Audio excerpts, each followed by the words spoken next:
गुजरात में न्यूनतम तापमान मोस्टली जो है नो लार्ज चेंज में बना रहेगा और 3 से 4 दिन के बाद जो है तापमान में थोड़ी बढ़ोतरी 1-2 डिग्री की देखने को मिल सकती है। फेब्रुआरीમાં પડશે ગાત્રો થીજવતી ઠંડી। હવામાન નિષ્ણાત અંબાલાલ પટેલની મોટી આગાહી। પ્રથમ સપ્તાહમાં અને મધ્યમાં આવશે ઠંડીનો રાઉન્ડ। ડિસેમ્બરમાં ન પડી હોય તેવી ઠંડી પડશે। ડિસેમ્બરમાં ન પડેલી ઠંડી ફેબ્રુઆરીમાં પડશે।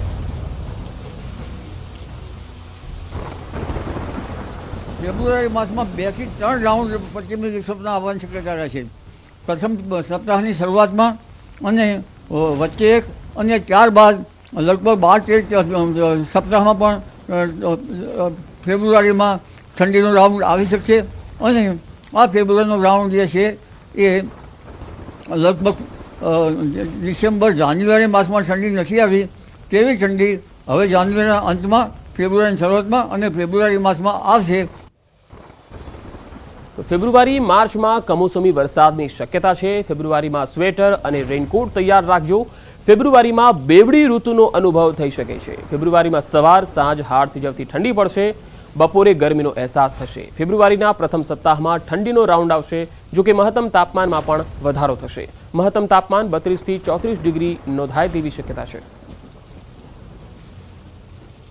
ફેબ્રુઆરીના પ્રથમ સપ્તાહમાં લગભગ ઠંડી આવશે પણ આ ઠંડીના રાઉન્ડ એવો હશે કે જે મહત્તમ ઉષ્ણતામાનમાં તો વધારો થશે। મહત્તમ ઉષ્ણતામાન લગભગ 32-33 ક્યારેક કોઈ ભાગમાં 34 ડિગ્રી સેલ્સિયસ જેવું થઈ જવાની શક્યતા રહે છે અને ફેબ્રુઆરી માસમાં જે ઠંડી આવશે પણ આ ઠંડી આવશે એ હિમાલુ ઠંડી આવશે, બરફેલી ઠંડી આવશે। એટલે સવારને સાંજમાં જનધનને કાળજી રાખવાની જરૂર છે કારણ કે આ ઠંડી જે છે એ હાર્ટ કંપાવતી ઠંડી સવારને સાંજના ભાગમાં પડશે। ગુજરાતમાં ઠંડીમાં રાહત મળવાની હવામાન વિભાગની આગાહી છે તો બીજી તરફ ઉત્તર ભારતના પર્વતીય પ્રદેશોમાં કંઈક અલગ નજારો છે। જમ્મુ કાશ્મીરમાં ઘણા ભાગોમાં હિમવર્ષા થઈ રહી છે। ભારે હિમવર્ષાને કારણે અનંતનાગ સંથાન કિશ્તવાડ રાષ્ટ્રીય રાજમાર્ગ વાહન વ્યવહાર માટે અસ્થાયી રૂપથી બંધ કરી દેવાયો છે। અધિકારીઓના મતે યાત્રીઓની સુરક્ષાને પગલે આ નિર્ણય લેવાયો। આ તરફ હાઈવેને ફરી કાર્યરત કરવા માટે કામગીરી ચાલી રહી છે। પહેલગામના ઉપરી વિસ્તારોમાં હિમવર્ષા થઈ જો કે દક્ષિણ કાશ્મીરના મેદાની વિસ્તારોમાં મોસમ સામાન્ય છે। પહાડો પર હિમવર્ષાને કારણે ઠંડીમાં વધારો થયો છે અને દિવસે પણ તાપમાનમાં વધારો થયો છે।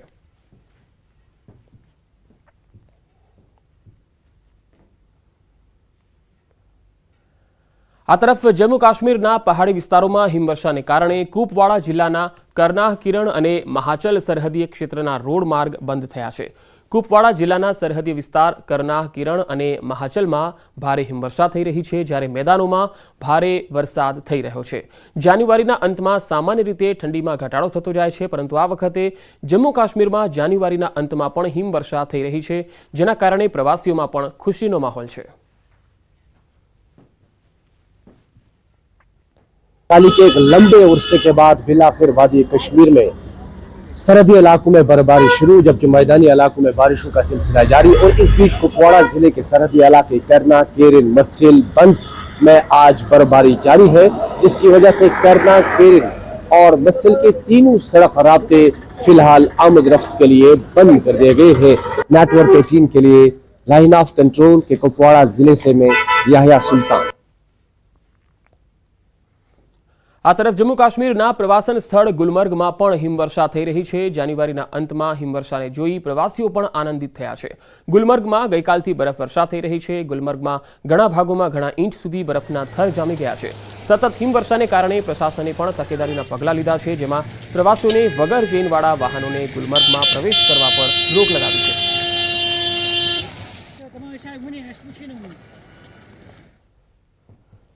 તો જમ્મુ કાશ્મીરના ગુરેજ વેલીમાં ચાલુ સિઝનમાં પહેલીવાર હિમવર્ષા થઈ છે। આ વિસ્તારમાં ગઈકાલથી બરફવર્ષા થઈ રહી છે જેના કારણે સરહદીય વિસ્તારોમાં જમીન પર 1 ફૂટ સુધીના બરફના થર જામેલા છે જ્યારે રાજધાન ટોપ પર 2 ફૂટ સુધીનો બરફ જામ્યો છે। ભારે હિમવર્ષાને કારણે બાંદીપોર ગ્રે રોડ પર વાહન વ્યવહાર માટે બંધ કરી દેવાયો છે। બીજી તરફ રોડ પરના બરફને દૂર કરવાની કામગીરી શરૂ કરાઈ છે।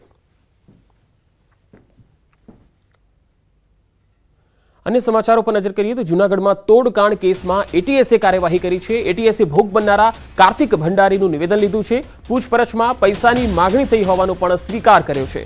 અનફ્રીઝ બેંક એકાઉન્ટની બેંક પાસે માહિતી માંગવામાં આવી છે।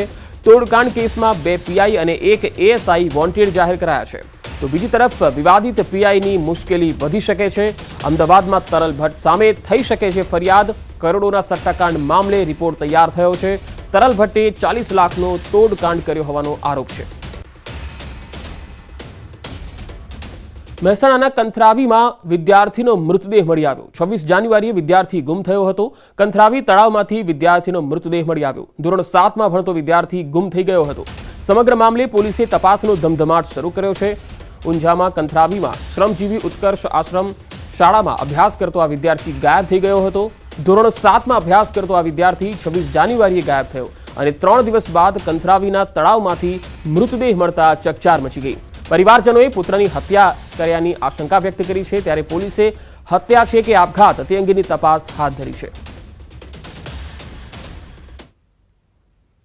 આક્ષેપ વાલીઓ તો કરે જ, પણ આની ઘટના ઊંડી તપાસ કરી અને જવાબદારો ઉપર સખતમાં સખત પગલાં લેવામાં આવે એવી મારી પણ માગણી છે. આ વિદ્યાર્થી 26 જાન્યુઆરીથી સ્કૂલમાંથી સાંજના સમયથી ગાયબ હતો અને આજ રોજ સ્કૂલની બિલકુલ અડીને પાછળ આવેલ તળાવમાંથી આ વિદ્યાર્થીની મૃતદેહ મળી આવેલ છે. આ બાબતે પોલીસે આગળની કાર્યવાહી હાથ ધરેલ છે. વધુ માહિતી સાથે મહેસાણાથી સંવાદદાતા કેતન પટેલ જોડાયા છે. કેતન, આ વિદ્યાર્થીનો જે મૃતદેહ મળી આવ્યો છે તેના પરિવારજનોનું શું કહેવું છે? શું કોઈ હત્યા થઈ છે કે પછી કઈ રીતે આ ગાયબ થઈ ગયો? ચોક્કસથી પંકજ જણાવી દઉં કે ઊંઝા તાલુકાના કંથરાવી ગામમાં જે શ્રમજીવી ઉત્કર્ષ આશ્રમ શાળા હોય છે તેનો વિદ્યાર્થી 26 તારીખના રોજ ગુમ થયો હતો. ત્યારબાદ જે ધોરણ 7માં અભ્યાસ કરતો 12 વર્ષીય જે વિદ્યાર્થી હોય છે તેનો ગુમ બાદ તેને શોધખોળ કરવામાં આવી હતી, પરંતુ જે આ વિદ્યાર્થી હોય છે તે મળી આવ્યો ન હતો. ત્યારે ગત રોજ આ જે વિદ્યાર્થી હોય છે તેનો મૃતદેહ તળાવમાંથી મળી આવ્યો છે. ત્યારે હાલમાં આ મામલે જે પોલીસનો જે કાફલો હોય છે ઘટના સ્થળે પહોંચ્યો હતો, તેમજ જે વાલી વારસા હોય છે તે પણ ત્યાં ઘટના સ્થળે પહોંચ્યા હતા અને તેમના દ્વારા શંકા વ્યક્ત કરવામાં આવી હતી કે આજે તેમનો જે દીકરો હોય છે તેની હત્યા કરવામાં આવી છે. તેને લઈ હાલમાં જે પોલીસ હોય છે તે દિશામાં હાલમાં તપાસ હાથ ધરી છે. પોલીસ દ્વારા જે પૂછપરછ હોય છે તે પણ હાથ ધરવામાં આવી છે.